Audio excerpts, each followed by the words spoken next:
urgent, très urgent. Chers Guinéens, chers compatriotes, langandini niɓɓi kono ko hunde tawde ko mami wola fi mayre tout de suite là fi andintingol jama on ko onno Kassory Fofana en fewdori ka prison.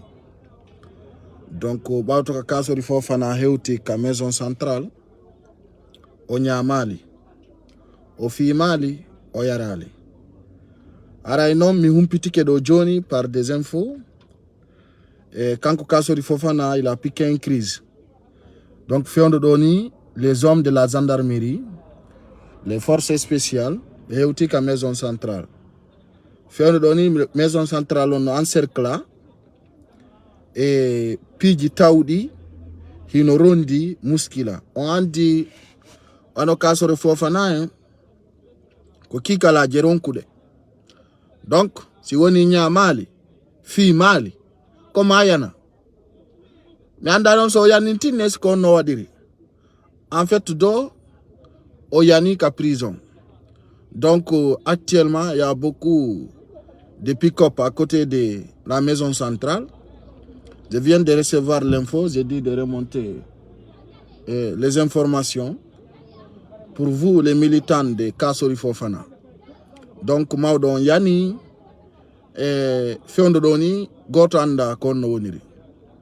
En fait o jaɓali ñamude ko ɓe jonnimo ko ɓe waɗi kadi accès tawata ara goɗɗo watamo visitugol. ɗum ko probléme no ɓe woni ƴettirde ni yimɓe ɗi programme ji argol tun hocca yimɓe anda état de santé maɓɓe naɓa ɓe meƴƴa ɓe mbabba.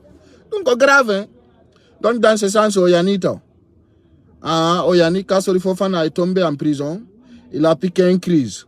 Donc den habbi kon yaltoyta. Et voilà, ils sont envoyés des hommes de Bala Samoura. Et en même temps aussi, ils sont envoyés les forces spéciales.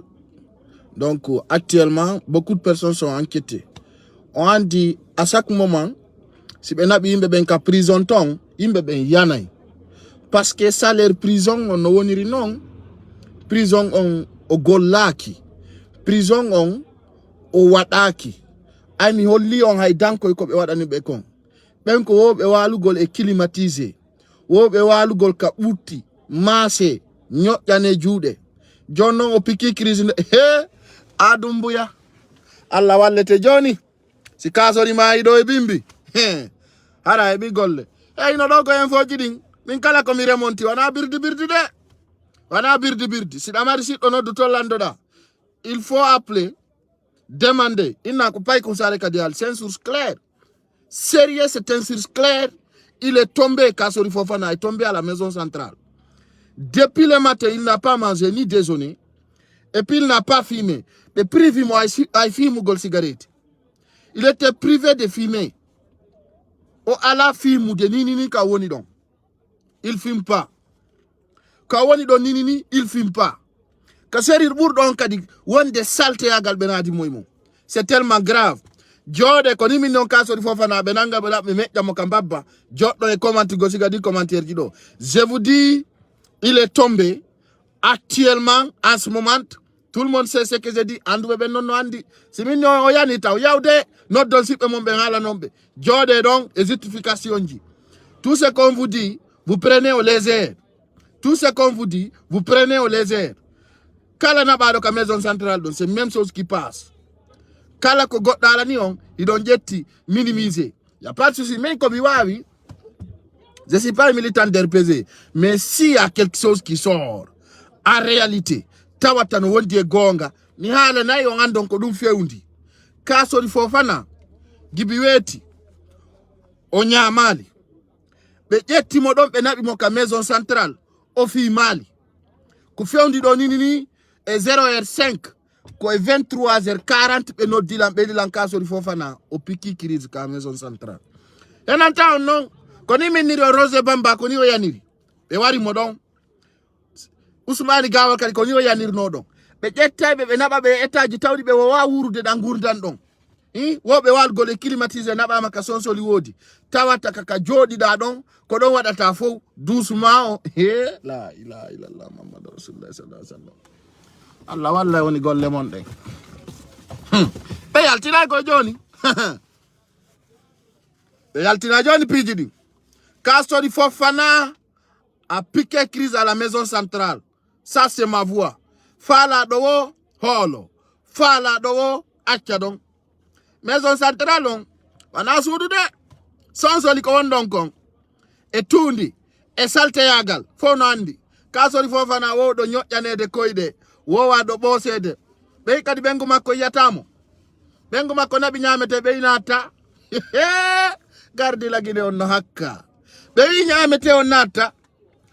Jode do wi on ko birdi tuba be na jango so yimo kaka donka walla nyasdi walla sino gine aron do kade wadgol birdire o fi mali Kassory Fofana en ko bere darnibe bere jode don taw yaltude o yibe sunni marché on kankanka non kay nane mi ala ni on ils sont brûlés les marchés de cancan wo ko yita be anda on to nge yuri dun do fow jode woniron ni on yana yora mon kwarta ko menen ko men wawi ko wolangol lon ko fewndi kon wola na wiyan ko dun do fewndi ko dun do woni der ton. Je vous dis l'information vient de la maison centrale.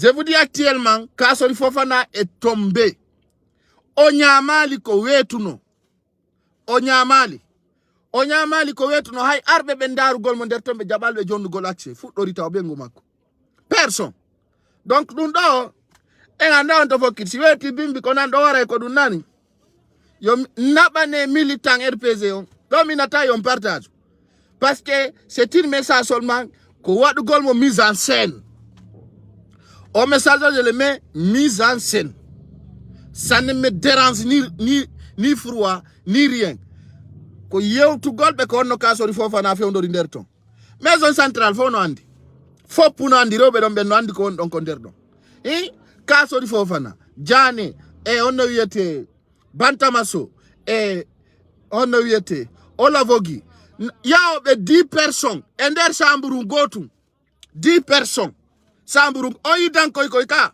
10 personnes woɓe walugol kañum tun e danɗe climatisé 10 personnes me ƴama e nder chambre goto la ilaha illallah muhammadu rasulullah laamu lagine no hawni miijite ka ɓe sappo samburu ngotu mo kala danku Kassory Fofana ko ton piiti ɓe ibbamo ton ni ndiyam Kassory Fofana no mari asma on anda ɗum ne fofango makko ngon kupay on yiyata ko yiɗon mo hara mo wutta hara mo surtinira ka kine ka noppi fof Allah ora oɗo wala golle danki jandungi mawɗo waalo pallito ɓoose hande yahi maison centrale dankunkun no faaɗi ha Kassory kan tawi yo piito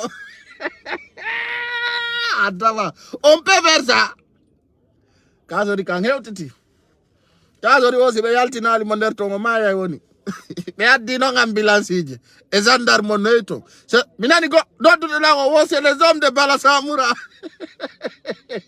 wo c'est les hommes de Balasamura joni ɓe yey tun no windi gendarme ɓe yey c'est les hommes de Balasamura ha o dit non no yurmi je vous dis no yurmi vrai hakkunde Allah wo ko noon ɓe wonirta ɗon haale 11 Kassory Fofana kam piitike o ñamali yarali kikalajo mo 70 ans ɗum no tena ko suka gaynata c'est tellement grave hino yurmi dare wan kikalaje tun naɓaɗo meƴƴa e mbabba ayi naw c'est-à-dire si ɓe heɓi tun stress ko ɓuri fanɗude ko yanugol hiɓe mari tension ɓe mari gasiriki hiɓe mari asma ɓe susta ko yette kon stress a fewndo ko ɗum fewndi ton kalum jama aha ayi oɗo le wi actuellement a kalum sati deti tu vois an la halan do sikude ko sama kala ay oɗo tigi confirme o kalum fewndo ɗo no tirude hino fellude min go ko homɓen kona kirmi woni haalangol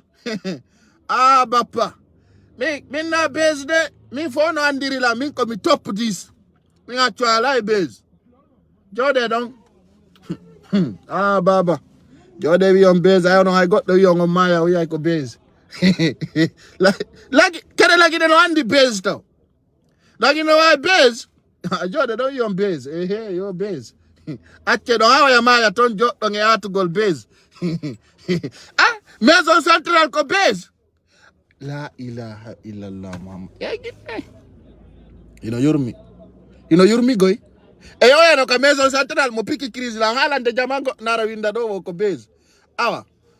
Ando to joni laba na on jon tuma weti. Nani? So mai. Ara ko dun torte de ngal law mai su mai. Ara non jamango hebi ko wala. Wala be empoisonné. Ce n'est pas la première fois. Ce n'est pas la première fois. Goddo jette kayasi na de maison centrale nder jamango pika crise. C'est pas la première fois. Mais ay non koni woni fi mongo. Jode yiyon. Jode yiyon ko feccata ko. Haray do kaso di Fofana on don pitike. Confirmé par ses militants aussi.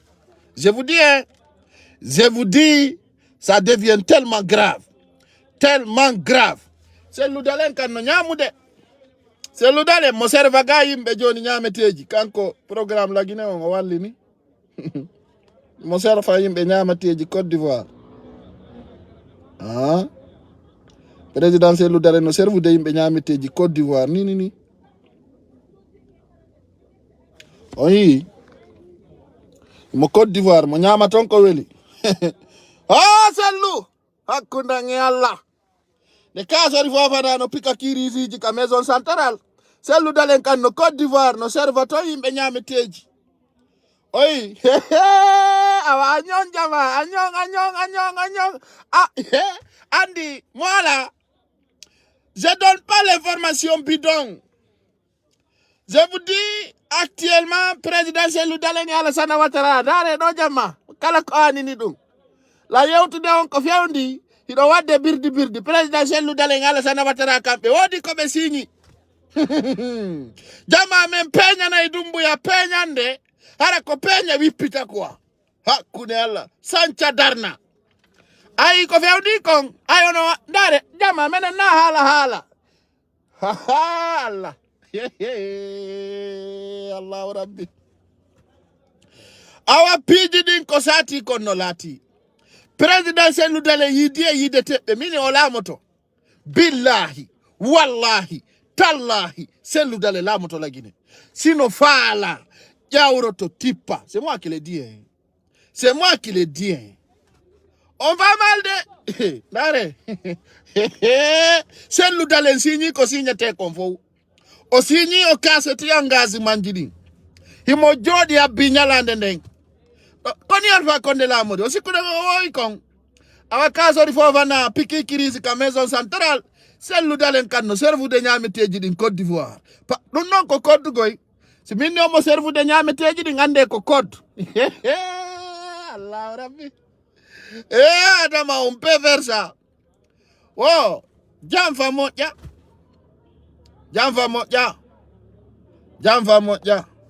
Aray ko dum fewndi jama. So iwi ton kadi wara do. Ay ko sati kon no lati. Yes. Aray non kanko Mamadi Doumbouya holli. O wadi mise en décret fi yimbe manifestotobe ben.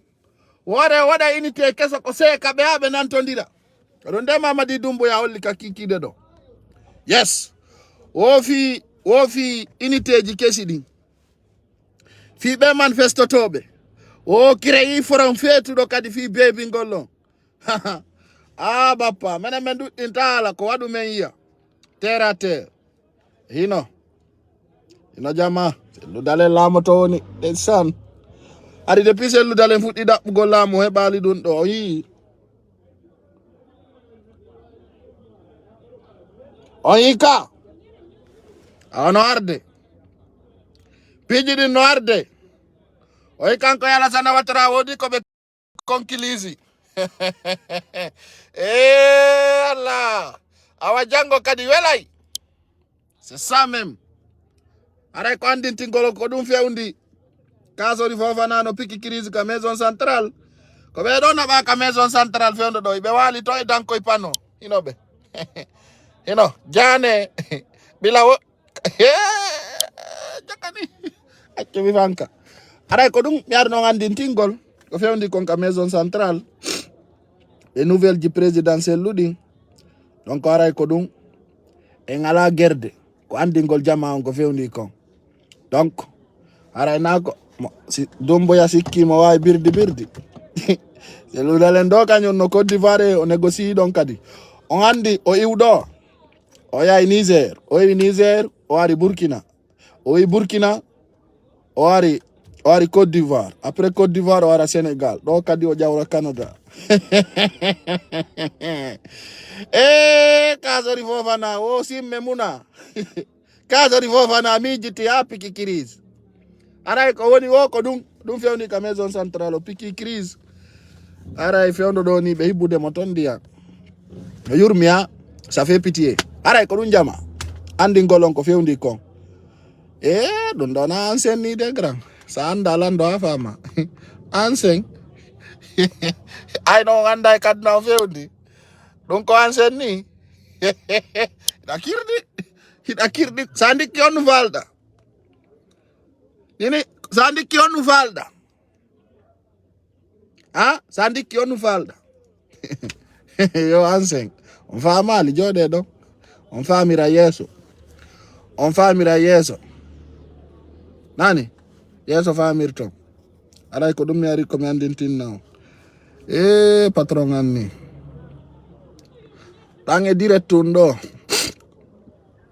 andi Kasori Fofana piki crise ka maison centrale o piki crise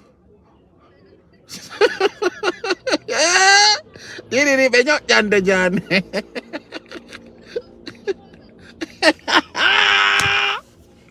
adama accaneɓe e confirmi awa o aray ko ɗum ɓe ari no gandintingol on sendoda e mum nani on sendoda e mum ɓe confirmi o piki crise good night